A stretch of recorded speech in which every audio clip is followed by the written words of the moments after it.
Hello, രാത്രി കഴിക്കാൻ noodles വേണമെന്ന് പറഞ്ഞ് ഇവിടെ ഭയങ്കര കച്ചറ. അങ്ങനെ ഞങ്ങൾ പീടികയിൽ പോയി നോക്കിയപ്പോൾ ഇപ്പിൻ്റെ ഒരു കോംബോ പാക്കും കിട്ടി, ഒരു നോർമൽ പാക്കും കിട്ടി കേട്ടോ. ഞാൻ വിചാരിച്ചു ഒരു നല്ല നാടൻ രീതിയിൽ അവർക്ക് ഉണ്ടാക്കി കൊടുക്കാമെന്ന്. അങ്ങനെ ഒരു പാത്രം അടുപ്പിൽ കുറച്ച് വെള്ളം ഒഴിച്ച് അതിലേക്ക് കുറച്ച് ഓയിൽ ഒഴിച്ചിട്ട് അത് നല്ലോണം തിളയ്ക്കാൻ വേണ്ടിയിട്ട് മൂടി വെച്ചു കേട്ടോ. അതിന് ശേഷം ആ ഇപ്പിൻ്റെ പാക്ക് എടുത്ത് അതിലുള്ള നൂഡിൽസ് എടുത്ത് 2-3 കഷ്ണങ്ങളാക്കി ഇതേപോലെ പൊട്ടിച്ച് വെച്ചിട്ടുണ്ട്. അതിൻ്റെ കൂടെ 3 മസാലയാണ് ഉള്ളത്. അത് ഞാൻ ഇപ്പം ചേർക്കുന്നില്ല കേട്ടോ. ലാസ്റ്റ് എങ്ങനെയാണ് ചേർക്കാമെന്ന് ഞാൻ കാണിച്ചു തരാം. വേറൊരു മസാല കൂടി കിട്ടിയിട്ടുണ്ട്, അതും ലാസ്റ്റ് ചേർക്കാനുള്ളതാണ്. അങ്ങനെ നോക്കുമ്പോഴേക്ക് വെള്ളം നല്ലോണം തിളച്ച് വന്നിട്ടുണ്ട്. അങ്ങനെ നേരത്തെ മുറിച്ച് വെച്ച് ആ നൂഡിൽസ് ഇതിലേക്ക് ഇട്ടിട്ട് നല്ലോണം ഇളക്കി കൊടുക്കണേ. ഇളക്കി കൊടുത്ത് വേവാനാവുന്ന വരെ നമ്മൾ ഇളക്കുക. ഇതിൽ വെളിച്ചെണ്ണ നമ്മൾ ഒഴിച്ചതിനെ കൊണ്ടേ അത് തമ്മിൽ ഒട്ടിപ്പിടിക്കുമെന്ന് പേടിക്കണ്ട കേട്ടോ. നല്ലോണം വെന്തോട്ടെ, കുഴപ്പമൊന്നുമില്ല. അങ്ങനെ വെന്തിട്ട് നമ്മൾ കുറച്ച് പച്ചവെള്ളം കൂടി ഒഴിച്ചിട്ട് നല്ലോണം ഊറ്റിയെടുക്കുക കേട്ടോ. പച്ചവെള്ളം ഒഴിക്കുമ്പോൾ അധികം വെന്താലും വേവാത്ത പോലെ നിൽക്കും കേട്ടോ.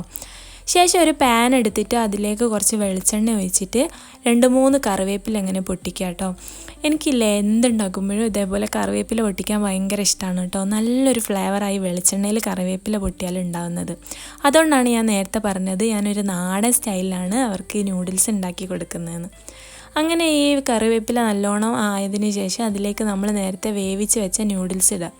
ഇത് നല്ലോണം തണുത്തിണ്ടാവും കേട്ടോ. നമ്മൾ പച്ചവെള്ളം ഒഴിച്ചിട്ടല്ലേ ഊറ്റിയത്, അതുകൊണ്ട് കുറച്ച് നല്ലോണം ഒന്ന് ചൂട് തട്ടിച്ചെടുക്കുക.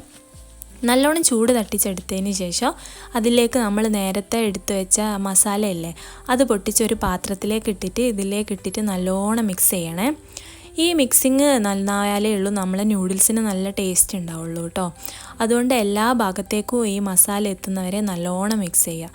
എൻ്റെ കയ്യിലുള്ള ഈ കയ്യിലുകൊണ്ട് മിക്സ് ചെയ്യാൻ പറ്റാത്തത് കൊണ്ട് ഞാൻ പിന്നെ 2 ഫ്ലോർക്ക് എടുത്തിട്ട് നല്ലോണം മിക്സ് ചെയ്ത് കൊടുക്കുന്നുണ്ട് കേട്ടോ. അങ്ങനെ ഞാൻ നല്ലോണം മിക്സ് ചെയ്ത് കൊടുത്തതിന് ശേഷം ഇതൊരു പാത്രത്തിലേക്ക് ഇടാൻ പോവാണ്. അതിന് മുന്നേ ഞാൻ പറഞ്ഞില്ലേ നേരത്തെ ഒരു മസാല ഉണ്ടെന്ന്, ഇതാണ് ആ മസാല. സ്പെഷ്യൽ ടോപ്പിംഗ് ആണ്. ഇതിൽ ഒറിഗാനോയും ചില്ലി ഫ്ലെക്സും ആണ് ഉള്ളത്. അത് ഞാൻ അതിൻ്റെ മുകളിലൂടെ നല്ലോണം വെച്ചിട്ട് നന്നാക്കി മിക്സ് ചെയ്തെടുത്തു. ശേഷം ഞങ്ങളെല്ലാവരും ഇരുന്ന് നല്ലോണം കഴിച്ചു. അടിപൊളിയാട്ടോ. ഉണ്ടാക്കി നോക്കണേ. ബൈ.